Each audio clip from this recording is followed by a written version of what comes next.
প্রতিদিনের জীবনে mobile phone, laptop, torch, ঘড়ি, ক্যালকুলেটর, ইনভার্টার, ইলেকট্রিক কার এইসব ইলেকট্রনিক গ্যাজেটস আমরা প্রায়শই ব্যবহার করে থাকি। এই সব গ্যাজেটের মধ্যে ব্যাটারি থাকে, যেখানে রাসায়নিক শক্তি তড়িৎ শক্তিতে রূপান্তরিত হয়ে ওই সব ইলেকট্রনিক্স যন্ত্র চালাতে সাহায্য করে। আবার ধরো, বিভিন্ন কেমিক্যাল ইন্ডাস্ট্রিতে সোডিয়াম হাইড্রক্সাইড, হাইড্রোজেন, ক্লোরিন ইত্যাদি রাসায়নিক পদার্থ তৈরি করতে তড়িৎ শক্তি ব্যবহৃত হয়। এক্ষেত্রে তড়িৎ শক্তি রাসায়নিক শক্তিতে রূপান্তরিত হয়। এছাড়াও অ্যানালিটিক্যাল কেমিস্ট্রিতে কন্ডাক্টোমেট্রিক, পোটেনশিওমেট্রিক, পোলারোগ্রাফিক টেকনিকে বিভিন্ন ইলেকট্রোকেমিক্যাল প্রসেস ইউজ হয়। তড়িৎ শক্তি ও রাসায়নিক শক্তির পারস্পরিক রূপান্তর সংক্রান্ত বিজ্ঞানই হল তড়িৎ রসায়ন। আর যে ব্যবস্থার মাধ্যমে তড়িৎ শক্তিকে রাসায়নিক শক্তিতে বা রাসায়নিক শক্তিকে তড়িৎ শক্তিতে রূপান্তরিত করা হয় তাকে তড়িৎ রাসায়নিক কোষ বলে। তড়িৎ রাসায়নিক কোষ দুই প্রকারের হয়: গ্যালভানীয় বা ভোল্টীয় কোষ এবং তড়িৎ বিশ্লেষণ কোষ। গ্যালভানীয় বা ভোল্টীয় কোষে রাসায়নিক শক্তি তড়িৎ শক্তিতে রূপান্তরিত হয়। অন্যদিকে তড়িৎ বিশ্লেষণ কোষে তড়িৎ শক্তি রাসায়নিক শক্তিতে রূপান্তরিত হয়। গ্যালভানীয় কোষ ও তড়িৎ বিশ্লেষণ কোষের মধ্যে কিছু বিষয় পার্থক্য লক্ষ্য করা যায়। এবার আমরা একটি কমন গ্যালভানীয় বা ভোল্টীয় কোষ ড্যানিয়েল কোষের কার্যপ্রণালী আলোচনা করব। দুটি বিকারের একটিতে 1 মোলার জিঙ্ক সালফেট জলীয় দ্রবণে জিঙ্কের দণ্ড এবং অন্যটিতে 1 মোলার কপার সালফেট জলীয় দ্রবণে কপারের দণ্ড আংশিক নিমজ্জিত করা হলো। দ্রবণ দুটিকে একটি লবণ সেতুর মাধ্যমে যুক্ত করে ধাতব দণ্ড দুটিকে একটি ভোল্টমিটার ও চাবির মাধ্যমে পরিবাহী তার দিয়ে যুক্ত করে ড্যানিয়েল কোষ গঠন করা হলো। দ্রবণে নিমজ্জিত ধাতব দণ্ড দুটিকে ইলেকট্রোড বলে। প্রতিটা বিকারের দ্রবণসহ ধাতব দণ্ডকে অর্ধকোষ বলে। দুটি অর্ধকোষের সমন্বয়ে একটি সম্পূর্ণ কোষ গঠিত হয়। চাবির সাহায্যে তড়িৎ বর্তনীতে সংযোগ স্থাপন করলে পরিবাহী তারের মধ্য দিয়ে তড়িৎ প্রবাহিত হতে শুরু করে। জিঙ্ক দণ্ডের ওজন ক্রমশ কমে, কিন্তু কপার দণ্ডের ওজন ক্রমশ বাড়ে। জিঙ্ক সালফেট দ্রবণে Zn2+ আয়নের গাঢ়ত্ব বৃদ্ধি পায় ও কপার সালফেট দ্রবণে Cu2+ আয়নের গাঢ়ত্ব কমতে থাকে। কিন্তু উভয় বিকারের দ্রবণই তড়িৎ নিরপেক্ষ থাকে। ড্যানিয়েল কোষে কিভাবে তড়িৎ শক্তি উৎপন্ন হয় সেটা এবার জেনে নেওয়া যাক। তড়িৎ রাসায়নিক শ্রেণীতে জিঙ্ক কপারের উপরে অবস্থিত হওয়ায় জিঙ্কের জারিত হওয়ার প্রবণতা কপারের থেকে বেশি। ড্যানিয়েল কোষে জিঙ্ক ও কপার দণ্ডকে পরিবাহী তার দিয়ে সংযুক্ত করলে জিঙ্ক দণ্ড থেকে জিঙ্ক পরমাণু দুটি ইলেকট্রন ত্যাগ করে জারিত হয়ে Zn2+ আয়ন রূপে দ্রবণে আসে। এর ফলে জিঙ্ক দণ্ড ক্রমশ ক্ষয়প্রাপ্ত হয় ও দ্রবণে Zn2+ আয়নের গাঢ়ত্ব বৃদ্ধি পায়। এখানে জিঙ্ক পরমাণুর জারণ ঘটে। জিঙ্ক দণ্ডের জিঙ্ক পরমাণু যে দুটি ইলেকট্রন ছেড়ে দেয় সেগুলি পরিবাহী তারের মাধ্যমে কপার দণ্ডে আসে। কপার সালফেট দ্রবণের Cu2+ আয়ন কপার দণ্ডে এসে ওই ইলেকট্রন দুটি গ্রহণ করে কপার পরমাণুতে বিজারিত হয়ে কপার দণ্ডে জমা হয়। এর ফলে কপার দণ্ডের ওজন ক্রমশ বৃদ্ধি পায় ও কপার সালফেট দ্রবণে Cu2+ আয়নের গাঢ়ত্ব ক্রমশ কমে। এখানে Cu2+ আয়নের বিজারণ ঘটে। এই বিক্রিয়ায় জিঙ্ক পরমাণু নিজে জারিত হয় ও Cu2+ আয়নকে বিজারিত করে। তাই জিঙ্ক পরমাণু এখানে বিজারক দ্রব্য। অন্যদিকে Cu2+ আয়ন নিজে বিজারিত হয় ও জিঙ্ক পরমাণুকে জারিত করে। তাই Cu2+ আয়ন এখানে জারক দ্রব্য। জিঙ্ক দণ্ডে জিঙ্ক পরমাণুর জারণ ঘটায় ইলেকট্রন বেরিয়ে গিয়ে জিঙ্ক দণ্ডে ইলেকট্রনের আধিক্য ঘটে এবং এটি নেগেটিভলি চার্জড হয়। জিঙ্ক দণ্ডে জারণ ঘটে, তাই এটি অ্যানোড হিসেবে কাজ করে। জিঙ্ক দণ্ডসহ জিঙ্ক সালফেটের দ্রবণকে অক্সিডেশন হাফ সেল বা লেফট হাফ সেল বা নেগেটিভ হাফ সেল বা অ্যানোড হাফ সেল বলা হয়। অন্যদিকে কপার দণ্ড থেকে ইলেকট্রন গ্রহণ করে দ্রবণের Cu2+ আয়নগুলি বিজারিত হয়। ফলে কপার দণ্ডে ইলেকট্রনের ঘাটতি হওয়ায় এটি পজিটিভলি চার্জড হয়। কপার দণ্ডে যেহেতু বিজারণ ঘটে, তাই এটি এখানে ক্যাথোড হিসেবে কাজ করে। কপার দণ্ড সহ কপার সালফেট দ্রবণকে রিডাকশন হাফ সেল বা রাইট হাফ সেল বা পজিটিভ হাফ সেল বা ক্যাথোড হাফ সেল বলা হয়। ড্যানিয়েল কোষের হাফ সেলকে একটা ওয়ার্ডের সাহায্যে মনে রাখা যায়, লোড।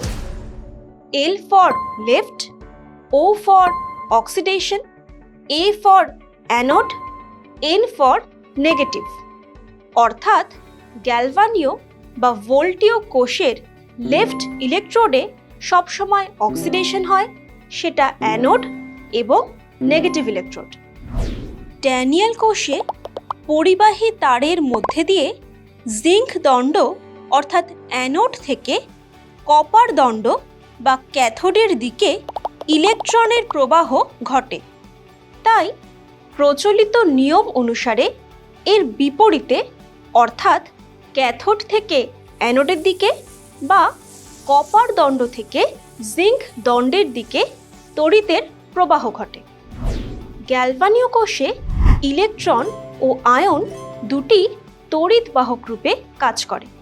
তড়িৎদ্বার দুটিকে যে পরিবাহী তার দ্বারা যুক্ত করা হয়, সেই বহিস্থ বর্তনীতে তড়িৎ বাহক হলো ইলেকট্রন, আর কোষের ভিতরে তড়িৎ বাহক হলো আয়ন।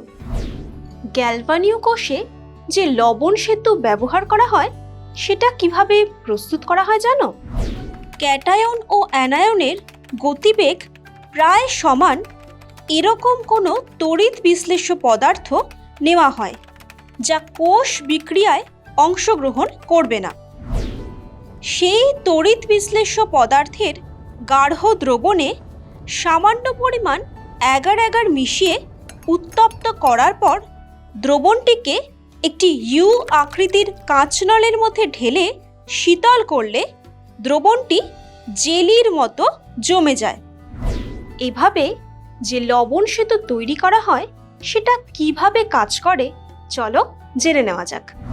গ্যালভানীয় কোষে জিঙ্ক তড়িৎদ্বারের জারণে Zn2+ আয়ন উৎপন্ন হয় এবং কপার সালফেট দ্রবণের Cu2+ আয়নের বিজারণ ঘটে কপার পরমাণু উৎপন্ন হয়। এর ফলে জিঙ্ক সালফেট দ্রবণে Zn2+ আয়নের সংখ্যা বৃদ্ধি পাওয়ায় দ্রবণটি পজিটিভলি চার্জড হয় এবং জিঙ্ক দণ্ড থেকে ইলেকট্রনের কপার দণ্ডে আসা বাধাপ্রাপ্ত হয়। আবার কপার সালফেট দ্রবণে Cu2+ আয়নের তুলনায় SO4 আয়নের সংখ্যা বৃদ্ধি পাওয়ায় দ্রবণটি নেগেটিভলি চার্জড হয়ে যায় এবং Cu2+ আয়নের দ্রবণ ছেড়ে বেরিয়ে বিজারিত হওয়া বাধাপ্রাপ্ত হয়। ফলে একসময় জিঙ্ক তড়িৎদ্বার থেকে কপার তড়িৎদ্বারে পরিবাহী তারের মাধ্যমে ইলেকট্রনের প্রবাহ বন্ধ হয়ে যায় এবং কোষটির তড়িৎ শক্তি উৎপাদন বন্ধ হয়ে যায়। এই প্রবলেম সলভ করার জন্য লবণ সেতু বা সল্ট ব্রিজ ব্যবহার করা হয়। লবণ সেতুতে যদি তড়িৎ বিশ্লেষ্য পদার্থ হিসেবে পটাশিয়াম ক্লোরাইড ব্যবহার করা হয়, তাহলে এগার এগার দ্রবণের মধ্যে দিয়ে সহজে প্রায় একই বেগে গতিশীল হয়ে Cl- আয়ন জিঙ্ক সালফেট দ্রবণে ও K+ আয়ন কপার সালফেট দ্রবণে পৌঁছয়। Cl- আয়ন জিঙ্ক সালফেট দ্রবণের অতিরিক্ত Zn2+ আয়নকে প্রশমিত করে এবং K+ আয়ন কপার সালফেট দ্রবণের অতিরিক্ত SO4 আয়নকে প্রশমিত করে।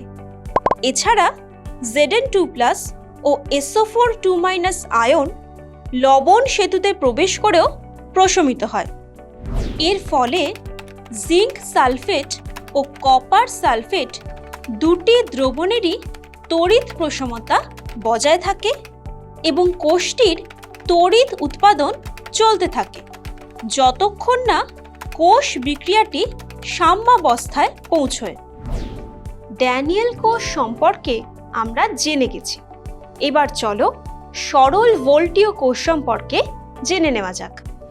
একটি কাচের পাত্রে লঘু সালফিউরিক অ্যাসিডের দ্রবণ নিয়ে ওই দ্রবণে একটি জিঙ্ক দণ্ড ও একটি কপার দণ্ডকে পরস্পরের থেকে কিছুটা দূরত্বে রেখে আংশিক নিমজ্জিত করা হয়। জিঙ্ক ও কপার দণ্ড দুটিকে একটি ধাতব তারের সাহায্যে যুক্ত করা হলে জিঙ্ক দণ্ডের জিঙ্ক পরমাণু জারিত হয়ে Zn2+ আয়ন রূপে দ্রবণে আসে। জিঙ্ক পরমাণুর বর্জিত ইলেকট্রন কপার দণ্ডে যায়। দ্রবণের H+ আয়ন কপার দণ্ড থেকে ইলেকট্রন গ্রহণ করে বিজারিত হয় ও হাইড্রোজেন গ্যাস রূপে নির্গত হয়। জিঙ্ক দণ্ডে জারণ ঘটায় এটি অ্যানোড বা নেগেটিভ ইলেকট্রোড এবং কপার দণ্ডে বিজারণ ঘটায় এটি ক্যাথোড বা পজিটিভ ইলেকট্রোড হিসেবে কাজ করে। ইলেকট্রনের প্রবাহ জিঙ্ক দণ্ড থেকে কপার দণ্ডের দিকে হয়, তাই পরিবাহী তারের মধ্যে দিয়ে কপার দণ্ড বা ক্যাথোড থেকে জিঙ্ক দণ্ড বা অ্যানোডের দিকে তড়িৎ প্রবাহ ঘটে। কোনো একটি গ্যালভানীয় কোষ পরাবর্ত না অপরাবর্ত কিভাবে কাজ করছে সেটা জানার জন্য কোষটিকে একটি বহিস্থ তড়িৎ বিভব উৎসের সঙ্গে এমনভাবে যুক্ত করা হয় যাতে বহিস্থ উৎসের বিভব পরীক্ষাধীন গ্যালভানীয় কোষের বিভবের বিপরীত দিকে ক্রিয়া করে। বহিস্থ উৎসের বিভব ও পরীক্ষাধীন কোষের বিভব সমান হলে কোষে তড়িৎ উৎপাদন ঘটে না। বহিস্থ বিভবের মান কমানো হলে পরীক্ষাধীন কোষ দ্বারা তড়িৎ উৎপাদন ঘটে। বহিস্থ বিভবের মান বৃদ্ধি করা হলে কোষে তড়িৎ উৎপাদন ঘটে না। যে সমস্ত গ্যালভানীয় কোষ এই সব শর্ত মেনে চলে সেগুলিকে বলা হয় পরাবর্ত কোষ, এবং যেই সমস্ত গ্যালভানীয় কোষ এই সব শর্ত মেনে চলে না সেগুলিকে বলা হয় অপরাবর্ত কোষ। আমাদের দৈনন্দিন জীবনে আমরা যে বিভিন্ন ইলেকট্রনিক গ্যাজেট ব্যবহার করি সেগুলি প্রস্তুতিতে তড়িৎ রাসায়নিক কোষের কত বড় ভূমিকা রয়েছে সেটা তোমরা নিশ্চয়ই এখন বুঝতে পারছো।